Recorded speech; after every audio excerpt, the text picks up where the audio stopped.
সকালবেলা অশেষ ধন্যবাদ জানাচ্ছি আমাদের আলোকিত মানুষ হিসেবে এখানে উপস্থিত আছেন আমাদের প্রধান শিক্ষক শ্রদ্ধেয় স্যার। আপনাকে আমি ধন্যবাদ জ্ঞাপন করছি। আমার চ্যানেল 99 এবং জাতীয় পত্রিকা দৈনিক আজকে আলোকিত সকাল থেকে আমি সাংবাদিক ফরহাদ ভাই আপনার সঙ্গে আছি।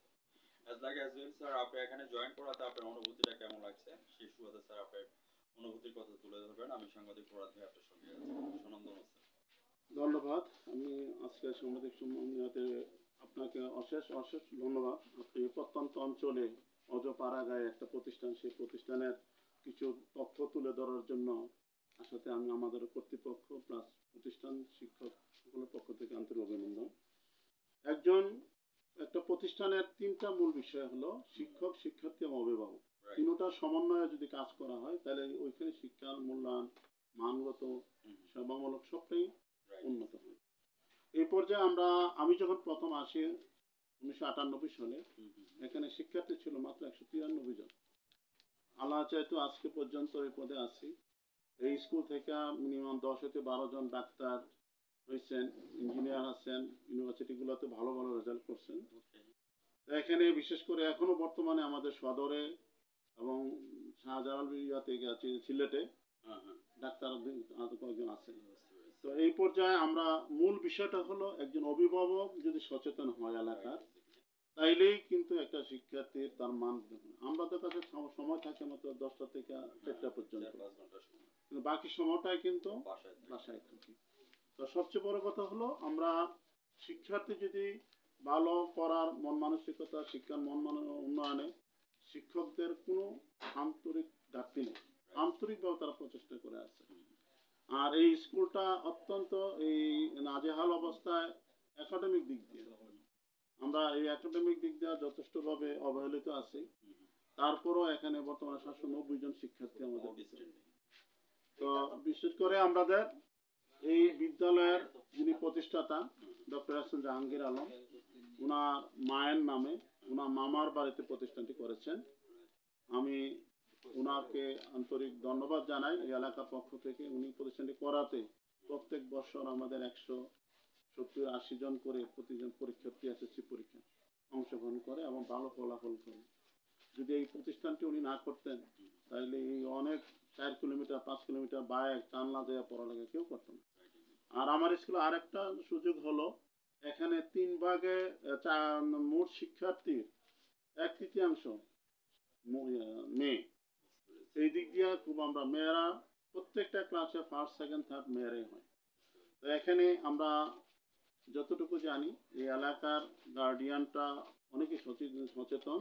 আর যারা একটু অসচেতন আছে আমরা সাপ্তাহিক, মাসিক এভাবে তাদেরকে যারা অ্যাবসেন্ট করে তাদের প্রত্যেকের বাড়িতে মোবাইল টিম করা হয়, মোবাইলে করা হয়। তো এই পর্যায়ে মোটামুটি আমরা চেষ্টা করতেছি যাতে করে শিক্ষার আলো বর্তমান।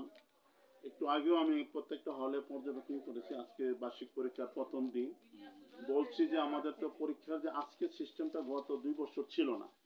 তোমরা পরীক্ষার মেধা যাচাইয়ের মতো সেই সুযোগটা আমরা করতে পারিনি। আজকে যে সুযোগটা আসছে এটা আমি অত্যন্ত খুশি, কারণ তাদের পরীক্ষা না থাকলে লেখাপড়া মানসিকতা কিন্তু শিক্ষার্থীরা আসে না। এই জন্য আজকে দেখলাম যে 6 মাসে গত 5ই আগস্টের পর থেকে আজ এই বিষয়টা হলো এই যে কারিকুলামটা বর্তমানে আনছে, পরীক্ষার পদ্ধতিটা সেটা পরীক্ষা দিতে হবে।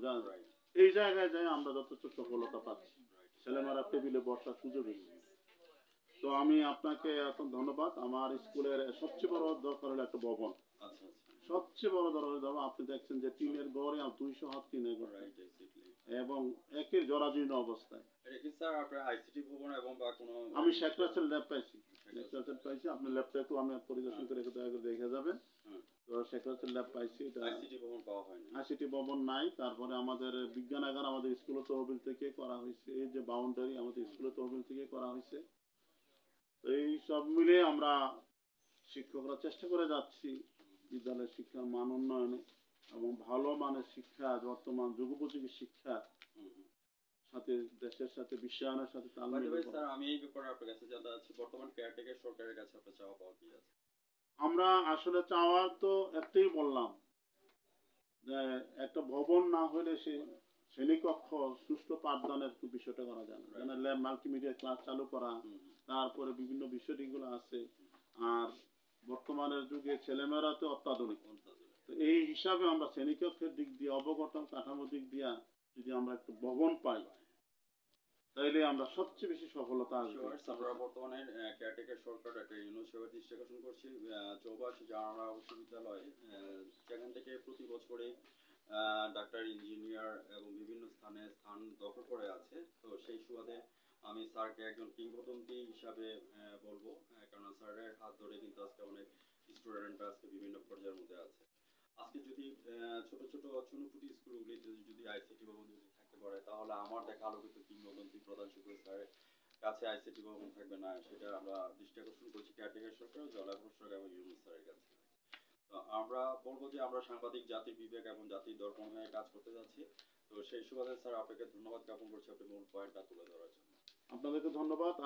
আমি আমার মনে হয় আমার চাকরির জীবনে বিভিন্ন আনুষ্ঠানিকতার মাধ্যমে অনেক সাংবাদিক আসছেন বিভিন্ন বিষয় নিয়ে, কিন্তু আপনি স্বেচ্ছায় আসাতে আমাদের প্রতিষ্ঠানের সকল শিক্ষক শিক্ষার্থীর পক্ষ থেকে আপনাদের চ্যানেলকে এবং আপনাকে আন্তরিক ধন্যবাদ ও অভিনন্দন জানাচ্ছি। এবং আমাদের এই বিষয়গুলো যেন একের পরে শেষ প্রান্তে যেখানেই আমাদের অ্যাকশন হয় এই জিনিসটা আপনি তুলে ধরবেন, সেই প্রত্যাশা রেখে আপনাকে আবারও ধন্যবাদ জানিয়ে আমি আমার বক্তব্য শেষ করছি। যারা আমার চ্যানেলের সামনে আছেন, আজ রাত 9:15 আমাদের সোশ্যাল মিডিয়া আছেন ব্রাইট নিউজ 99 চ্যানেল, এটা থেকে দেখে নেবেন 9:15 এবং জাতীয় পত্রিকা দৈনিক আজকের আলোকিত সকাল থেকে আমি সাংবাদিক ফরহাদ ভাই ভ্রাম্যমাণ রিপোর্টার হিসেবে স্যার আপনার কাছ থেকে বিদায় রেখে টানছি। স্যার আপনি ভালো থাকেন, আপনার স্কুলের মধ্যে স্টুডেন্ট, কলা কৌশলী এবং অভিভাবক যারা আছেন সবাইকে ধন্যবাদ জ্ঞাপন করে আমি বিদায় রেখে টানছি। স্যার, মি আল্লাহ হাফেজ। Thank you.